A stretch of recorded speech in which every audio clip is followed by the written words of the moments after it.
화이트 해커가 되고 싶긴 한데 도대체 어디서부터 뭘 어떻게 시작해야 될지 모르겠다. 혹시 지금 그런 생각하고 계신가요? 저도 딱 그랬어요. 뭔가 해보고 싶은 마음은 있는데 인터넷에는 정보가 조각조각 흩어져 있기만 하고 한눈에 정리된 로드맵은 찾기가 어렵더라고요. 마치 헨젤과 그레텔 이야기인데 빵 조각만 던져져 있고 길은 보이지 않는 그런 느낌? 그래서 오늘은 제가 비전공자에서 실제 화이트 해커가 되기까지 직접 겪었던 현실 그대로의 과정과 정확한 공부 순서 그리고 반드시 거쳐야 할 단계들을 전부 하나씩 정리해서 알려드릴 겁니다. 그리고 영상을 끝까지 보시는 분들께는 제가 직접 만든 무료 전자책과 현실적인 로드맵 자료도 드릴 거예요. 지금 이 영상 하나로 길이 보이실 수 있도록 도와드릴게요. 내용 정말 알차게 준비했으니까요. 끝까지 보시면 얻어가실 게 정말 많을 겁니다.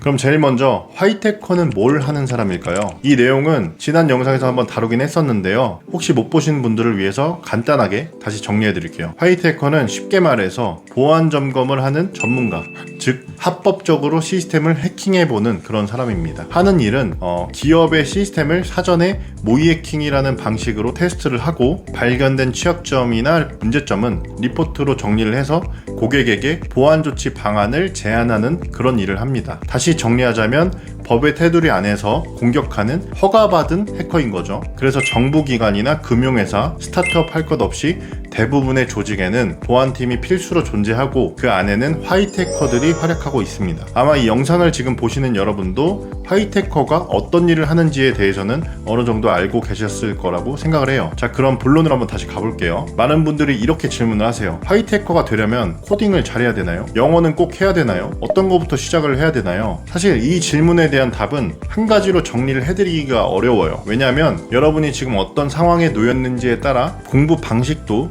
접근 순서도 완전히 달라지기 때문이에요. 예를 들어 취업을 1년 안에 해야 된다면 저는 뒤에서 설명드릴 로드맵 기반으로 전략적으로 접근하시길 추천드립니다. 반대로 지금 학생이고 시간적 여유가 있다면 웹이든 모바일이든 시스템이든 그냥 본인이 흥미있는 분야부터 시작을 해도 괜찮습니다. 해킹 공부에는 딱 떨어지는 정답이 있는 건 아니거든요. 어디서 시작하든 간에 결국엔 돌고 돌아서 만나게 되어 있습니다. 하지만 나는 1년 안에 취업이나 이직을 원한다.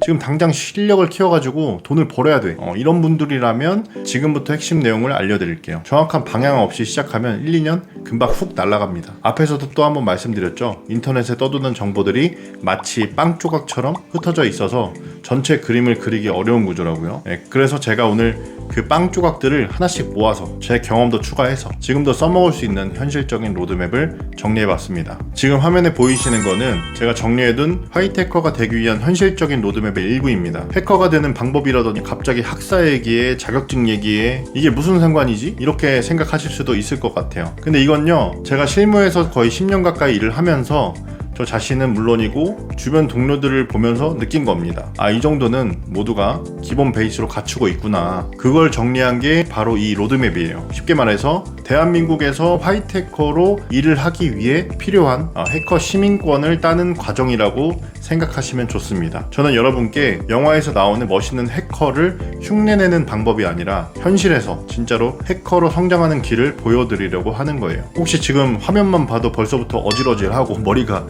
좀 아프고 해야 할 게 너무 많다, 그런 생각이 드시나요? 네, 괜찮습니다. 그게 정상이에요. 처음에는 누구나 막막하게 느끼는 게 맞습니다. 생각해보세요. 어떤 RPG 게임이든 튜토리얼을 막 끝낸 초보자한테 갑자기 보스를 100마리를 잡으라고 그러진 않잖아요. 네, 처음에는 그냥 목검 들고 슬라임을 한두 마리씩 잡다가 점점 레벨업을 하면서 전설 무기 만들고 어렵지만 보상이 큰 그런 퀘스트에 도전을 하게 되는 거죠. 지금 이 로드맵도 마찬가지예요. 처음에는 좀 복잡해 보이지만 하나씩 해보면서 익숙해지다 보면 나중엔 이게 실제 여러분 인생에서 써먹을 수 있는 전설 무기가 돼 있을 거예요. 자, 그럼 이제부터 하나씩 설명해 드릴게요. 지금부터 말씀드리는 내용은 그럼 나는 지금 뭐부터 시작해야 될까라는 것에 대한 답이 될 거예요. 화면에 지금 키워드 중심으로만 정리되어 있어서 조금 막막해 보이실 수도 있는데요. 이걸 하나씩 풀어가면서 각 단계가 어떤 의미를 가지고 있는지, 어떻게 이어지는지 자세히 설명드릴게요. 겁먹지 마시고 편하게 따라와 주세요. 먼저 로드맵을 보시면 비전공자인 경우에 학점은행제, 전공기초학습부터, 전공자인 경우에 해킹기초학습부터 시작하라고 나와 있어요. 전공자분들은 뒤쪽에 해킹 기초 파트가 따로 있으니까 이 구간은 살짝 스킵하셔도 괜찮습니다. 자, 그럼 이제 비전공자분들을 위한 이야기를 먼저 해볼게요. 비전공자분들은 처음에 가장 많이 접하게 되는 게 바로 학점은행제입니다. 이 단어를 아마 한 번쯤은 들어보셨을 거예요. 혹시 처음 들으신 분들을 위해서 간단히 설명드리자면, 수능을 다시 보고 대학에 다시 가는 것보다는 학점은행제를 통해 학위를 따는 게 훨씬 더 현실적이고 빠른 방법입니다. IT 업계는 학벌보다는 실력을 더 중요하게 보거든요. 그래서 대학교 밖에서 다른 방식으로 학점을 쌓고 이를 통해 학위를 취득할 수 있도록 만들어진 제도가 바로 이 학점은행제예요. 여기서 가장 중요한 포인트는 이겁니다. 그냥 학위만 따자는 마인드로 학점만 채우는 건 비추예요. 오히려 해킹 실무에서 꼭 써먹을 수 있는 기초 이론들을 이 기회에 같이 마스터하자는 마음으로 접근을 하시는 게 좋습니다. 실제로 학점은행제로 배우는 과목들, 리눅스나 네트워크, 시스템 구조, 그다음 기본 프로그래밍 같은 내용은 처음엔 조금 낯설고 어려울 수 있어요. 하지만 2-3개월만 지나면 그 기초들이 자격증 공부나 실무, 실습 과정에서도 전부 연결이 되기 때문에 결국에 다 필요한 지식이 됩니다. 그리고 또 어떤 분들은 이렇게 물어보세요. IT는 실력이 중요한데 학위를 꼭 따야 됩니까? 네, 학위는 꼭 필요합니다.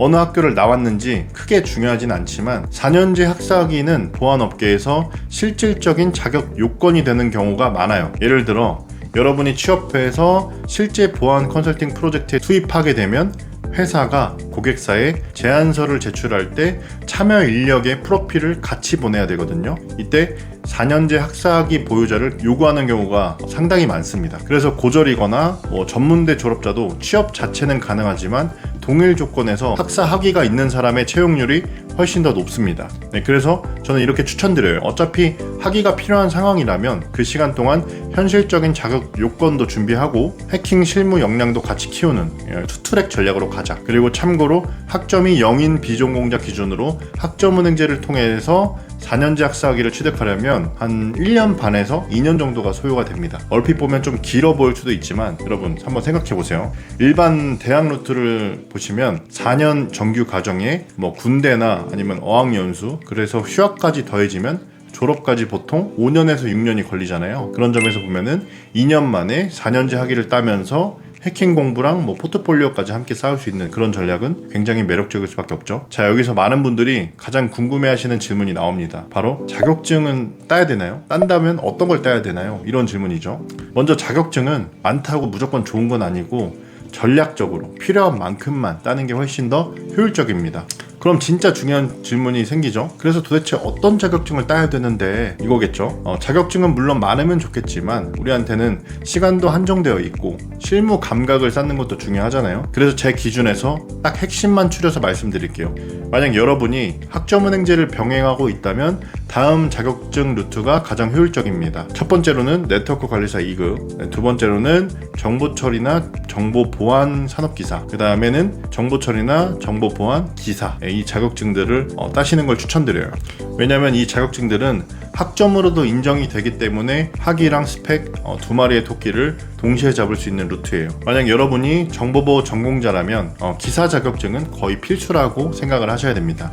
그럼 이런 고민도 생기겠죠. 정보처리 기사를 딸까요? 아니면 정보보안 기사를 딸까요? 솔직히 말씀드리면 정보보안 기사는 희소성 측면에서는 좋아 보이지만 실제 현업에서는 기사 자격증이 있느냐 없느냐 정도만 보지 종류까지 따져가면서 그걸 평가하지는 않습니다. 즉 자격증은 취업의 필수 요건이라기보다는 옵션 정도로 생각을 하시는 게 좋아요. 있으면 좋고 없다고 해서 무조건 불리한 건 아니라는 뜻이죠. 그리고 여유가 조금 되시는 분들은 다음과 같은 추가 자격증도 고려해 볼 수가 있는데요. 국제 자격증 중에서 CEH나 CIS, OSCP, 그다음 기타 자격증 중에서 리눅스 마스터, 클라우드나 네트워크 관련 자격증들, 이런 자격증들이 있을 것 같고요. 물론 이런 자격증들은 선택사항이고 무조건 따야 되는 건 아닙니다. 그리고 마지막으로 정말 중요한 얘기 하나 드릴게요. 학위도 있고 자격증도 있고 다 좋은데요. 결국 취업에서 가장 중요한 건 뭘까요? 맞습니다. 해킹 실력이에요. 도구를 쓸 줄 알고 공격 원리를 이해하고 시스템을 분석해서 문제를 찾아낼 수 있는 능력, 그게 실력이고 회사가 진짜로 원하는 겁니다. 여기까지 들으시니까 어떤 느낌이 드시나요? 네, 공부할 게 꽤 많아 보이고 이걸 언제 다 해야 되나 이런 막막한 마음이 드셨을 수도 있어요. 네, 맞습니다. 실제로 이쯤에서 대부분의 사람들이 손을 놓게 돼요. 왜냐하면 이제 뭐부터 해야 할지는 감이 오는데 이론 공부라는 게 생각보다 좀 지루하거든요. 그래서 저는 이렇게 말씀드리고 싶어요. 지루하게 억지로 공부하지 말고 조금이라도 내가 흥미가 생기는 것부터 시작을 해보자. 어차피 어디서 시작을 했든 간에 결국에 돌고 돌아서 전부 만나게 돼 있다고 말씀드렸잖아요. 그렇다면 재미있고 손이 가는 것부터 시작을 하는 게 낫겠죠. 그럼 이게 진짜 궁금하실 텐데요. 도대체 뭘 그럼 시작하면 좋은데요? 이제 드디어 해킹 기초 공부를 시작하시면 됩니다. 여기서 말하는 해킹 기초학습은 단순히 개념만 외우는 게 아니에요. 해킹이 어떤 원리로 이루어지는지 이해하고 직접 실습해보는 과정이라고 생각해보시면 됩니다. 핵심은 원리를 깨닫고 직접 부딪혀 본다가 핵심입니다. 자, 그럼 해킹 공부는 뭘로 시작하는 게 좋을까요? 이건 제가 여러분께 질문을 한번 드려볼게요. 지금 여러분이 평소에 제일 자주 사용하고 보는 서비스가 뭘까요? 웹사이트? 모바일 앱? 아니면 프로그램? 뭐가 됐든 거의 대부분은 결국 웹 서비스에 다 있겠죠. 요즘 세상에서 대표 홈페이지가 없는 서비스는 거의 없으니까요. 그래서 저는 웹 해킹부터 시작하자고 말씀드려요. 왜냐면 웹은 우리가 일상적으로 가장 많이 접하는 서비스고 보안 업계에서도 가장 핵심적인 분야이기 때문이에요. 웹 해킹 공부를 하면서 HTML, 자바스크립트, JSP, PHP, ASP 같은 기초적인 웹 언어도 자연스럽게 다뤄보게 되고 어떻게 취약점을 찾는지 그리고 어떤 원리로 동작하는지까지 이해할 수 있게 됩니다. 그리고 이 분야가 어느 정도 익숙해졌다 싶으면 그 다음엔 모바일 해킹, 시스템 해킹, 리버싱 같은 다른 분야로 점점 넓혀가면 돼요. 중요한 건 처음부터 완벽하게 하려고 하지 말고 가장 익숙하고 손이 가는 것부터 대보라고 말씀드리고 싶어요. 이 순서대로 따라가면 아마 처음에는 이 많은 걸 언제 다 해 이런 생각이 드나 싶다가도 나중에 뒤돌아봤을 때 내가 언제 이만큼이나 했지? 이런 생각이 드실 거예요. 자, 이렇게 해서 해킹 기초 개념들을 어느 정도 익히셨다면 이제는 몸으로 직접 익혀야 할 타이밍입니다. 머리로만 아는 거는 금방 잊혀지거든요. 실제로 손을 움직이면서 감각적으로 익히는 과정이 꼭 필요해요. 제가 이 단계에서 가장 추천드리고 싶은 방법이 있습니다. 이미 아실 수도 있는데요. 바로 워게임이라는 해킹 문제 풀이 사이트들을 활용하는 거예요. 이 워게임은 말 그대로 게임처럼 단계별로 해킹 문제를 풀어나가는 구조로 되어 있어서 처음 시작하는 분들도 재미있게 실전 감각을 익히기에 정말 좋아요. 단순히 이론을 복습하는 수준이 아니라 직접 툴을 써보고 시스템을 분석해 보면서 내가 진짜 해킹을 해보고 있다는 느낌을 확실하게 받을 수 있을 겁니다. 그럼 워게임은 어디서부터 어떤 사이트에서 해보면 좋을까요? 이 질문을 정말 많이 받는데요. 제가 초보자분들께 추천드리는 워게임 사이트는 6가지 정도가 있을 것 같아요. 요건 하나씩 설명드리기에는 내용이 좀 길어질 수 있으니까 화면으로 한번 소개해 드릴게요. 나중에 잊어버리지 않도록 화면 캡처해 두시고 하나씩 차근차근 도전해 보시면 좋겠습니다. 이런 워게임 사이트들을 활용해서 실전 감각을 조금씩 익히다 보면은 어느 순간부터는 나도 해킹 문제 하나쯤은 스스로 풀 수 있겠는데? 이런 자신감이 좀 붙기 시작할 거예요. 그리고 바로 이 시점부터가 정말 중요해집니다. 우리가 결국 취업을 하게 될 때는 저 이런 기술을 갖고 있는데 한번 써보시겠어요? 라고 누군가에게 어필을 해야 되거든요. 그때를 대비해서 공부한 흔적과 실습 경험을 잘 정리해두는 게 정말 중요합니다. 단순히 배우는 걸로 끝나는 게 아니라 내가 실제로 어떤 걸 해봤는지 보여줄 수 있어야 되거든요. 그래서 이 시점부터는 포트폴리오를 만드는 작업을 병행해야 됩니다. 그래서 여러분이 공부하신 내용이나 실습했던 것들을 그냥 머릿속에만 두시는 게 아니라 블로그나 개인 노션 같은 곳에 차곡차곡 정리해 두시는 것을 추천드려요. 그렇게 쌓아놓은 기록들이 나중에 포트폴리오로 그대로 활용될 수가 있고 면접에서 여러분의 실력을 보여주는 가장 좋은 자료가 되거든요.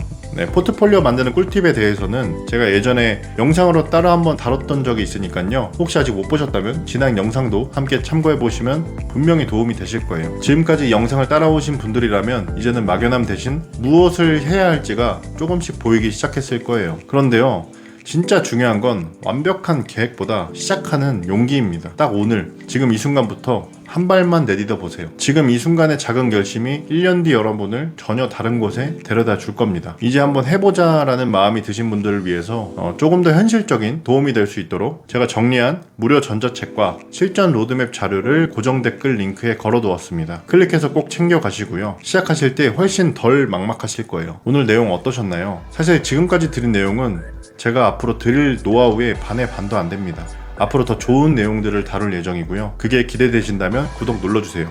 채널이 아직 작아서 안 눌러두시면 찾아오시기가 아마 힘드실 거예요. 혹시 궁금하신 점이나 이견이 있으시다면 댓글로 자유롭게 남겨주세요. 비판적인 내용도 괜찮습니다. 함께 건전하고 비판적인 대화 문화를 만들었으면 좋겠습니다. 다음 영상도 기대해주세요. 감사합니다.